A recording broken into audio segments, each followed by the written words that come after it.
আমি ডাক্তার সারওয়ার জাহান। আমি অ্যাপোলো হসপিটালে সিনিয়র কনসালটেন্ট হিসেবে কাজ করি পিডিয়াট্রিক নিউরোলজিতে। আমি আপনাদেরকে আহ, শিশুদের এপিলেপসি বা মৃগী রোগ নিয়ে কিছু কথা বলবো। প্রথম প্রশ্ন হলো যে মৃগী রোগ কী জিনিস। মৃগী রোগ হচ্ছে আমাদের ব্রেইনে অনবরত সামান্য পরিমাণ ইলেকট্রিসিটি প্রবহমান থাকে। এই ইলেকট্রিসিটির পরিমাণ যখন বেড়ে যায় এবং এটা বারে বারে হয়, একে আমরা এপিলেপসি বা মৃগী রোগ বলি। এর লক্ষণগুলো হচ্ছে আপনার মনে করেন যে চোখ উল্টে দিবে, তারপরে ঝাঁকি দিবে, অজ্ঞান হয়ে যাবে। বেশিরভাগ লোক মনে করেন এপিলেপসি বলতে এটাই বোঝায়, আর কোনো লক্ষণ নাই। কিন্তু বাচ্চাদের বেশিরভাগ এপিলেপসির লক্ষণগুলো এরকম নয়। তাহলে কি কি রকম আছে? অনেক রকম হতে পারে। যেমন মনে করেন ব্রেইনের সামনের দিক থেকে এক ধরনের এপিলেপসি আছে, এটা ফ্রন্টাল লোব এপিলেপসি বলি। সেটাতে হয় কি, রাত্রেবেলা ঘুমের সময় বাচ্চা চিৎকার দেয় এবং কিছু সময়ের জন্য শক্ত হয়ে যায়। এটা এক ধরনের এপিলেপসি। কানের পাশে একটা টেম্পোরাল লোব আছে ব্রেইনের, এইটাকে টেম্পোরাল লোব এপিলেপসি হয়। এতে কীরকম হয়, বাচ্চা বলে যে আমার উঠে আসছে, কিন্তু বমি করে না।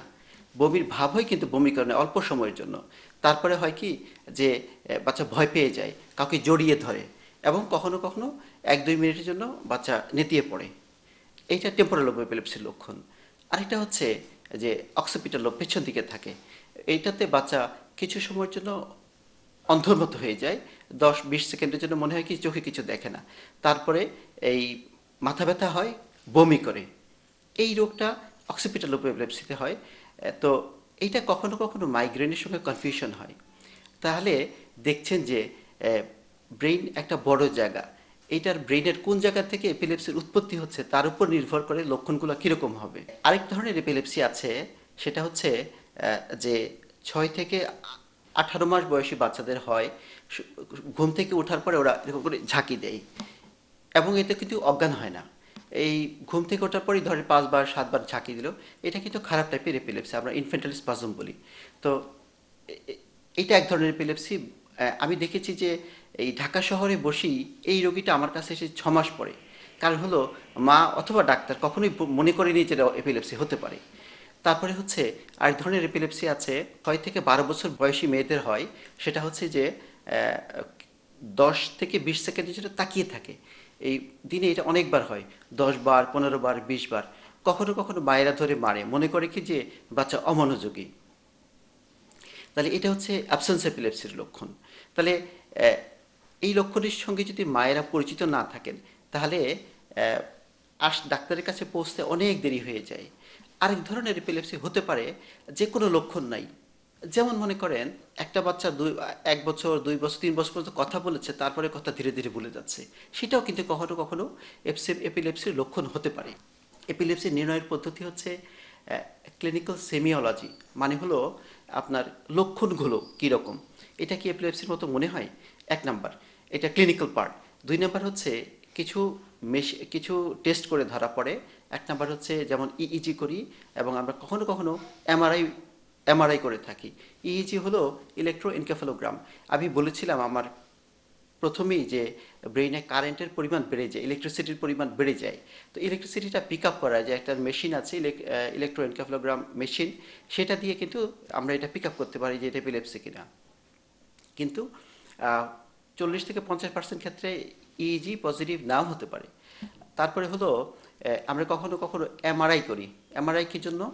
এমআরআই করা হয় হলো যে ব্রেইনে কোনো গঠনগত খুঁত আছে কিনা দেখার জন্য। আচ্ছা, এপিলেপসি কেন হয়? এটা কিন্তু বিরাট প্রশ্ন। বাংলাদেশে এপিলেপসির এক প্রথম এবং প্রধান কারণ হলো ডেলিভারি জনিত জটিলতা। যেমন মনে করেন একটা বাচ্চা ডেলিভারির টাইমিং আছে। ডেলিভারিতে সাধারণত 3 থেকে 4 ঘন্টা লাগে। ডেলিভারি স্টেজ আছে, প্রথম স্টেজ, দ্বিতীয় স্টেজ, তৃতীয় স্টেজ। এই স্টেজগুলোর সময় সময় আছে, যে কোনোটা 1 ঘন্টা থাকবে, কোনোটা আধা ঘন্টা থাকবে, কোনো 2 ঘন্টা থাকবে। তো এর সময় যদি বেড়ে যায়, এবং বিশেষ করে বাংলাদেশে এখনও 85 থেকে 90 ভাগ ডেলিভারি বাড়িতে হয়, যেটা একদম সর্বনাশা। তো এই ডেলিভারির সময় যদি ঠিক না থাকে, তখন বাচ্চা ব্রেনে অক্সিজেন সাপ্লাই কম পায়। এই অক্সিজেন সাপ্লাই কম পেলে ব্রেনের কিছু জায়গা নষ্ট হয়ে যায়। এই নষ্ট হওয়ার কারণে বড় হলে পরে অনেক এপিলেপসি আসে।